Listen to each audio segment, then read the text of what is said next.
Hatch in 2004.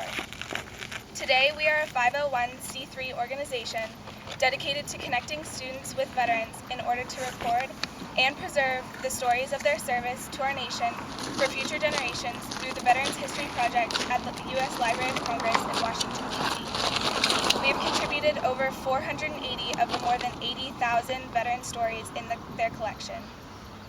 However, VHP is more than a history preservation project. The Veterans Heritage Project offers students the opportunity to learn history from primary sources and excel in their interviewing, writing, communication, utilization of different technology sources, and most of all, long-term project management skills. Project members have a clearly defined business plan with specific milestones that must be met throughout the year, with the final deadline of sending the book to press and celebrating the publication with the veterans at an annual reception and book signing. The skills of managing a long-term project have proven to be extremely advantageous not only in middle and high school, but especially at the collegiate level. The project also enables students to achieve a new sense of purpose, whether in their daily school activities, pursuit of higher education, and choices in careers. The majority of the students coming out of VHP continue on to college, and several have gone to the United States Service Academies as well as college ROTC programs. It is the aim of the Veterans Heritage Project to continue expanding this unique educational experience to more schools around the state of Arizona and eventually the country to preserve as many veteran stories and to impact as many students as possible. Within the last 2 years, VHP has grown to include 4 additional schools: Sholo High School, Ironwood Ridge High School in Tucson, Shadow Mountain High School, and Paradise Valley Shea Middle School. We expect to have at least 10 schools next year. With 8 volumes of our annual book, Since You Ask, published and archived, the project has affected the lives of more than 250 students and nearly 500 veterans. In addition, we participated in many events across the valley this past school year, including the Navy Wave's 69th birthday party in Phoenix, the 236th Annual Navy Ball in Phoenix, the AUSA Armed Forces Career Officers Day in Scottsdale, Veterans Day in Carefree and Anthem, and the Copper Sword, Shield, and Scholarship Awards in Tempe. In March, I had the opportunity to travel to Vietnam with Ms. Hatch, Mr. Hatch, and my best friend and VHP president, Brenna Leach, who will be attending the United States Air Force Academy this fall.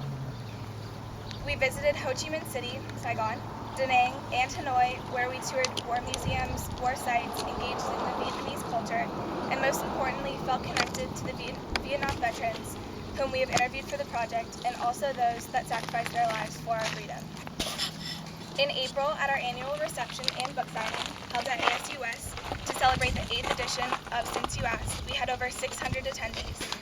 Volume 8, our Navy-themed book, documents the memoirs of over 90 veterans from all branches of service, including that of Andy Rash, a World War I, World War II, and Korean War veteran, who unfortunately passed away 3 months later on December 10, 2011, at 110 years old. There couldn't be a more perfect example of the importance of VHP. Now you're all probably wondering how I got involved with the Veterans Heritage Project. I guess you could say that my journey started right here at the Cave Creek Cemetery on Memorial Day in 2006. It was the day that I listened to Commander Dan Antrim, adorned in his dress whites, recite the Gettysburg Address and provide a personal narrative for my younger brother's Cub Scout pack and my older brother's Boy Scout troop. Needless to say, it left a lasting impression upon me.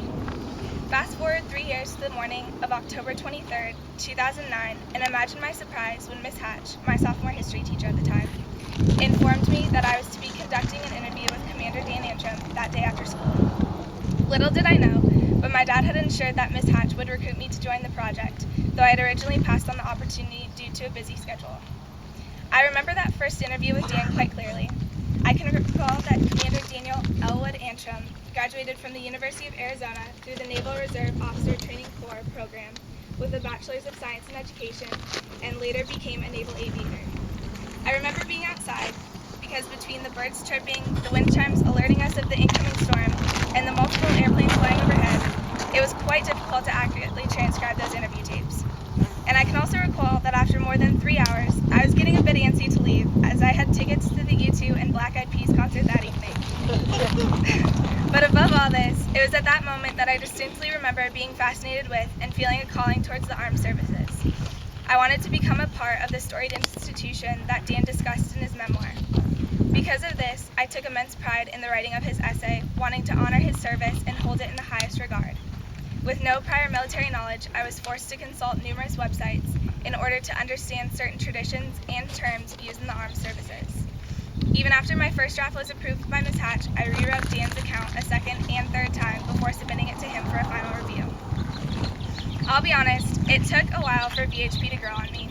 It wasn't until the reception and book signing that year that I truly saw the big picture and finally realized what the project was all about. Looking around the church, I saw veterans from the past 6 years talking with one another and discovering they came from the same hometown, served in the same battle, or were even part of the same platoon.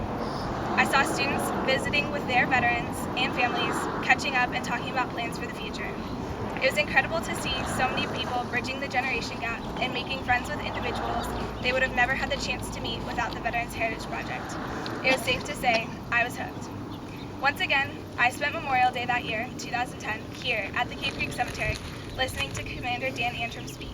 This time, however, instead of reciting the Gettysburg Address from memory, he articulated what participating in the Veterans Heritage Project meant to him. Dan explained that for several years prior to his interview, he would become physically sick to his stomach every time he put on his uniform, because he felt as though his government, the government Dan had sworn to protect from all enemies, had failed him, misled him, and lied to the American people. But after sharing his stories with me for the 6th edition of Since You Asked, Dan began to reevaluate his involvement in the military and cherish his experiences in a job very well done. Regardless of the current state of politics, he once again felt proud of his service to our country. Prior to retiring this past year, Dan got a tattoo of Navy wings on his calf, a very permanent reminder of his exceptional military career. Suddenly, what was once just another extracurricular activity to round out my resume became exponentially more. I realized the Veterans Heritage Project represented something different to everyone who was involved. For some, it was a means of passing down important life lessons to future generations, their way of making America's youth contemplate life differently, if only for a second. For others, VHP was simply a way to preserve the stories of their valiant service, a means to remember them for them and their families long after they passed and their stories are forgotten. And for some, like Dan, being a part of the project was a form of healing, a way to once again appreciate their service to our country and forgive those who had wronged them so many years before.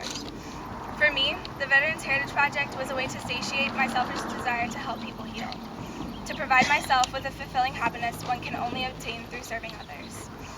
To say I was humbled was a serious understatement. If I wasn't already sure of what I wanted to do with my life, I was now. VHP was a great start to give back to those who had fought for my freedoms, but it didn't seem to be enough.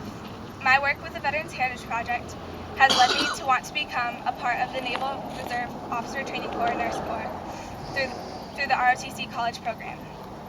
I am strongly motivated to honor and in some measure hope to repay those who we interview in the Veterans Heritage Project and all who have served our country. I also want to positively impact the people with a special eye to helping children in countries that I may visit, and to be an ambassador for the United States in my actions and my demeanor wherever I am called to do. I humbly hope to do my part to leave the world a better and safer place for future generations. I started my application for the NROTC Nurse Option Scholarship in July of last year. Though it was a compilation of my accomplishments throughout my entire high school career, I know there are a few things that must have stood out. My participation in the 64th session of Arizona Girls State, thanks to American Legion Post number 34 and Judy Reardon, who I met here at the Cave Creek Cemetery on Memorial Day in 2010, and the letter of recommendation from Commander Dan Antrim. On January 23, 2012, I was notified that I had received the NROTC Nurse Option Scholarship. In May of 2016, I will graduate from the University of Arizona and be commissioned as an ensign in the United States Navy, just like Dan. And now it is here at the Cave Creek Cemetery, in the exact spot where I met Dan 6 years ago, that I speak to you today on behalf of the Veterans Heritage Project. Everything has finally come full circle. I now look back on my life thus far and realize how my future has been shaped around three things: the Veterans Heritage Project, Commander Dan Antrim, and Memorial Day at the Cave Creek Cemetery. After all, it was here that I met Dan 6 years ago, and it was Dan, through his interview, inspired me to pursue my dream of serving in the Naval Nurse Corps. Someday, I too hope to share the story of my military career with VHP.